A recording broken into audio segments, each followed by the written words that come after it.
Training के बारे में अध्ययन करेंगे। ट्रेनिंग यानी प्रशिक्षण। प्रशिक्षण से आशय है कि यह वह प्रक्रिया है जिसके द्वारा परीक्षार्थियों के ज्ञान, चातुर्य, कौशल को विकसित करने का प्रयास किया जाता है। यानी जो व्यक्ति या कर्मचारी या जो भी है उसके ज्ञान में वृद्धि करने से आशय है यहाँ पे। यानी यूँ कहें उसके ज्ञान में और धार देने से आवश्यकता है। धार देने की बात होती है जो उसकी नॉलेज है उसको बढ़ाने का, या यूँ कहें कि नवाचार की अगर बात हो, नव परिवर्तन, इनोवेशन की अगर बात करें तो इसमें कोई अतिशयोक्ति नहीं होगी। वर्तमान समय में जो भी नवाचार हो रहे हैं, जो भी तकनीकी ज्ञान है उसको अपनाया जाता है। फिलिपो के अनुसार अगर हम बात करें इसकी परिभाषा की, तो प्रशिक्षण वह प्रक्रिया है जिसके द्वारा किसी विशिष्ट कार्य के लिए कर्मचारियों के ज्ञान एवं कौशल में अभिवृद्धि की जाती है। बात करें बीच के अनुसार, बीच प्रशिक्षण वह संगठित प्रक्रिया है जिसके द्वारा लोग निश्चित उद्देश्य हेतु ज्ञान एवं चातुर्य सीखते हैं। ये प्रशिक्षण की कुछ विशेषताएं हैं, परिभाषाएं हैं। अब बात करें इन परिभाषाओं के आधार पर हम निष्कर्ष निकालें तो ये कह सकते हैं कि प्रशिक्षण एक पूर्व नियोजित या प्री प्लानिंग की बात करें, एक पूर्व नियोजित प्रक्रिया है जिसके द्वारा व्यक्ति किसी विशिष्ट कार्य के संबंध में प्रयास किया जाता है ताकि वह अपने विशिष्ट कार्य को सुव्यवस्थित एवं सर्वोत्तम ढंग से करते हुए संस्था की कुशलता में योगदान दे सके।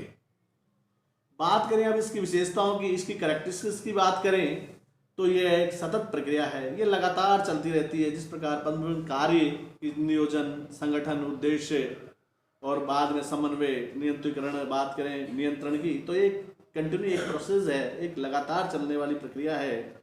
ये पूर्व नियोजित प्रक्रिया है। जो भी काम करते हैं हम, जैसे उद्देश्य लेके चलते हैं, ठीक उसी प्रकार ये पूर्व नियोजित प्रक्रिया है। ये प्रशिक्षण सामान्य नहीं, किसी विशिष्ट कार्य के संबंध में ही किया जाता है। जब कोई ट्रेनिंग दी जाती है तो किसी विशेष उद्देश्य को लेकर या किसी विशेष प्रस्ताव को पारित करके ही से किया जाता है। प्रशिक्षण से किसी भी विशिष्ट कार्य के संबंध में किसी व्यक्ति का ज्ञान, चातुर्य एवं कुशलता के विकास के लिए प्रयास किया जाता है। बात करें आगे, प्रशिक्षण व्यक्तियों की आवश्यक उत्पादकता में योगदान देता है।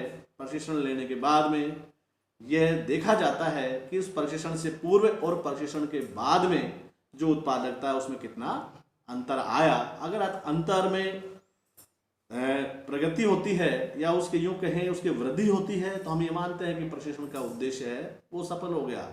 और अगर प्रशिक्षण लेने के बाद भी कर्मचारियों में कोई उत्साह, कोई मनोबल या कोई चीज़ नहीं दिखती है तो फिर उसका कोई उद्देश्य नहीं रहता।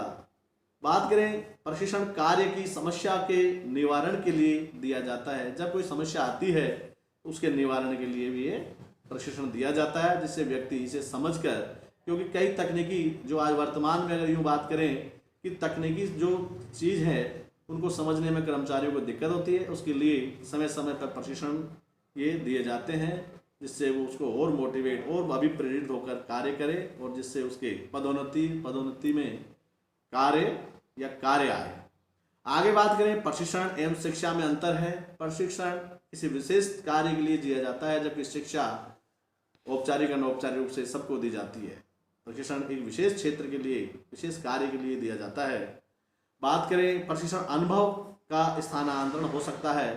प्रशिक्षण में व्यक्तियों अपने पूर्व अनुभवों के आधार पर भी व्यक्तियों को दूसरों उनको मोटिवेट कर सकते हैं, करते हैं। प्रशिक्षण नए तथा पुराने सभी कर्मचारियों के लिए समान रूप से उपयोगी होता है। चाहे बात करें नए, यूँ कहें कोई जॉब चाहे जिसकी लगी हो, चाहे व्यक्ति 21 साल का हो, चाहे व्यक्ति 58-59 साल का, सभी के लिए उपयोगी है। क्योंकि जो सीखता है, सीखने की कोई उम्र नहीं होती है और सीख के उसके अपने क्रियान्वित करते हैं जिससे लोग उसके अनुभवों और उसे प्रशिक्षण से फायदा प्राप्त करते हैं। आगे बात करें, प्रशिक्षण कर्मचारियों तथा संस्था दोनों के लिए उपयोगी है। यूँ नहीं है कि प्रशिक्षण लेने के बाद प्रशिक्षणार्थी अपना उद्देश्य करें।